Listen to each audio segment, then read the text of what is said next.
புதுச்சேரியில் புதுச்சேரி அழகு கலை சிகை அலங்கார கலைஞர்கள் நலசங்கம் சார்பில் புதுவை தமிழ்ச்சங்கத்தில் சர்வதேச மகளிர் தின விழா சிறப்பு கருத்தரங்கம் நடைபெற்றது.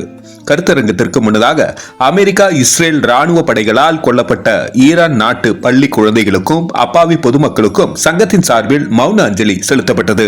இந்த நிகழ்ச்சிக்கு சங்கத்தின் மாநில பொதுச் செயலாளர் ஜானகி செல்லமணி தலைமை தாங்கினார். போர்களின் தன்மையும் பெண்களும் குழந்தைகளும் என்ற தலைப்பில் புதுச்சேரி தொழிற்சங்க மையத்தின் PTUC தலைவரும் புதுச்சேரி தொழிலாளர் காங்கிரஸ் தலைவருமான பிரபுராஜ் அவர்கள் சிறப்பு கருத்துரை வழங்கினார்.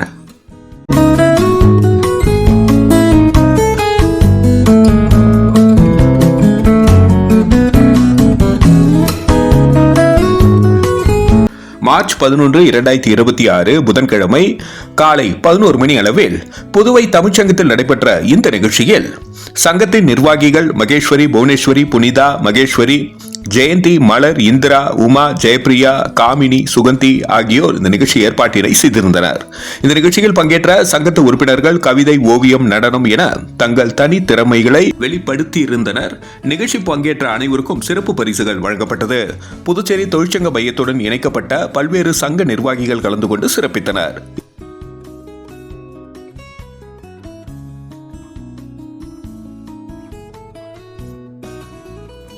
இறுதியாக சங்கத்தின் பொருளாளர் B. ராஜலட்சுமி நன்றியுரை கூறி இந்த நிகழ்ச்சியை முடித்து வைத்தார். நன்றி. மக்கள் மொழி செய்திகளுக்காக சரவணன், புதுச்சேரி. நடைபெற்ற இந்த நிகழ்ச்சி குறித்து ஒரு சிறப்பு தொகுப்பை இனி காண்போம்.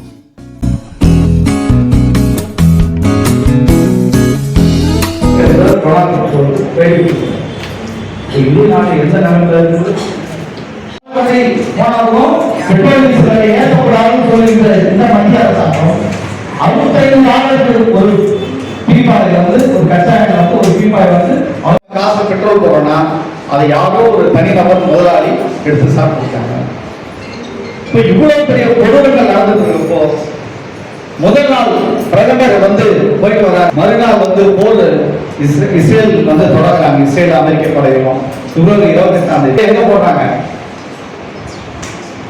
சிறு 168 7 வயது 12 வயது உட்பட்ட அந்த மாணவர்கள்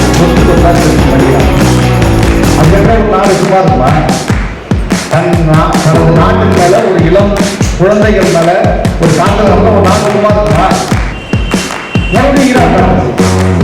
அது பதிலஞ்சு தானே கொடுத்தது. யார் குழப்பம் எந்த பிரதமத்தையும் செய்ய அதை ஒரு படமாகவே உருவாக்கணும். நீங்க இருக்கிற நேரத்துல அதை உருவாக்கணும், LED போடணும்னா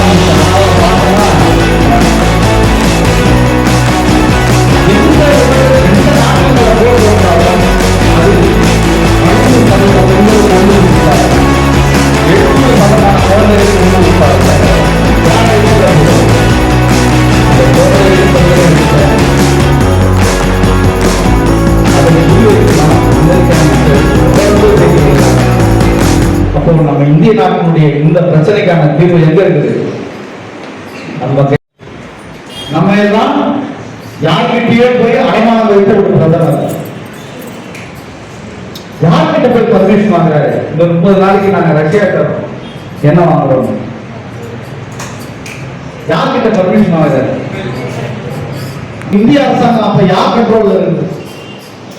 யாருடைய கட்டுப்பாட்டில் இருக்கு? இந்த கேள்வி நம்ம கேட்கணுமா? பல தொடர்பான விஷயங்களா இருக்கு.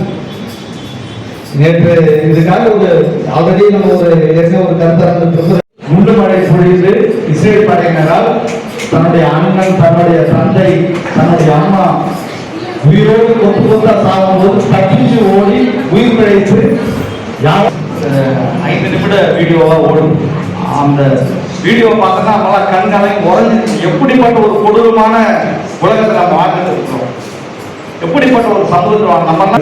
ஆனா இன்னைக்கு ஒவ்வொரு உலகத்தில் இருக்கக்கூடிய ஒவ்வொருவருடைய வீட்டிலும் இந்த பிரச்சனை நீங்க எதிர்கொடுத்துட்டு இருக்கு. ஆகவே நமது நிறுவனத்தின் மூலமா நம்ம தெரியப்படுத்துனா எந்த நாட்டின் மீது போர் தொடுத்தாலும் எப்படி இந்திய அரசாங்கம் ஏற்கனவே அணிசரா கொள்கையை பின்பற்றியதோ அந்த கொள்கையை அனைவரும் பயணிக்க வேண்டும். எந்த ஒரு போரையும் நாம ஆதரிக்க கூடாது. எந்த நாட்டு பிரதம அமைச்சர் போய் சுத்துறாங்க, எந்த நாடு தானா முன் வந்தது? அப்போது இருந்த சோவியத் ரஷ்யா தான் இந்திய நாட்டிற்கு இன்னைக்கு நெய்வேலி நிலக்கரி சுரங்கம் இருக்குல்ல, அது யார் உருவாக்கி கொடுத்த டெக்னாலஜி? சேட்டலைட் பிக்சர் வச்சு உன் நாட்டிலே எல்லா வளமும் இருக்குது, எல்லா டெக்னாலஜியும் ஃப்ரீயாக சொல்லி தரோம், நீ மின்சாரம் தயாரி. எல்லா பொதுத்துறை நிறுவனங்களுக்கும் டெக்னாலஜியை கற்றுக் கொடுத்தது அப்போ இருந்த சோவியத் ரஷ்யா. ஒரு காலமும் அமெரிக்க அரசாங்கம் இந்திய நாட்டிற்கு ஆதரவாகவோ இந்திய நாட்டிற்கு உதவி செய்வதாகவோ வரலாறே கிடையாது. இந்திய நாட்டிற்கு துரோகமும் இந்திய நாட்டிற்கான வளங்களை கொள்ளையடிப்பது மட்டுமே அமெரிக்காவினுடைய குறியா இருந்தது. அப்போ இந்திய அரசாங்கம் யாருக்கு ஆதரவா இருக்கணும்ன்றதுல யாருக்கு எதிராக நிற்கணும்? இந்திய நாட்டு மக்கள் யாருக்கு எதிராக நிற்கணும்? அமெரிக்கா எடுக்கின்ற ஒரு நடவடிக்கையும் எதிரானவர்களாக இந்திய நாட்டு மக்கள் இருக்கணும். அதான் நம்ம அமைப்பின் மூலமா நம்ம சொல்றோம். அப்போ தற்போது நடைபெறக்கூடிய ஈரான் மீதான போர் சூழ்நிலை வந்துருச்சு.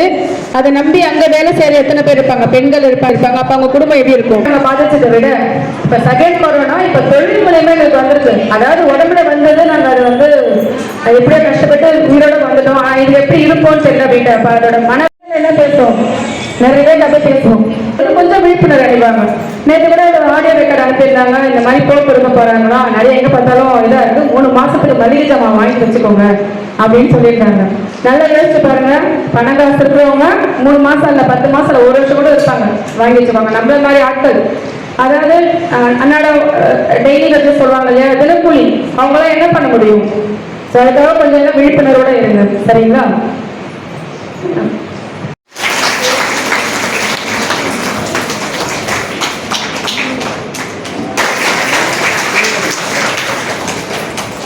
இல்லையா, நமக்கு எதாவது இருக்கும்போது கண்டிப்பா பேக் பண்ணா நிற்பாங்க.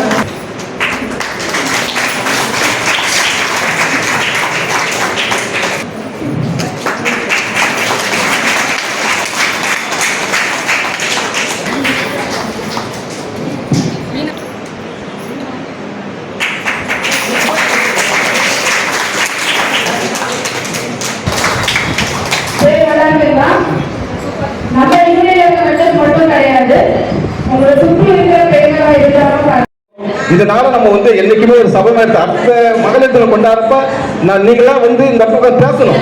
சில பேர் வரோம், நம்ம உட்காந்துட்டு போகக்கூடாது. உங்களுடைய கருத்துக்களை, உங்களுடைய எண்ணங்களை, உங்களுடைய அனுபவங்களை நீங்க பகிர்ந்துக்கணும். ஒரு 1 மணி நேரம் 2 மணி நேரம் இந்த செய்தி நீங்க பகிர்ந்தீங்க தான் உங்களுக்குள்ள ஒரு விழிப்புணர்ச்சி வரும். அந்த விழிப்புணர்வு யாருக்கு பயன்படுகிறீங்கன்னா எதிர்கால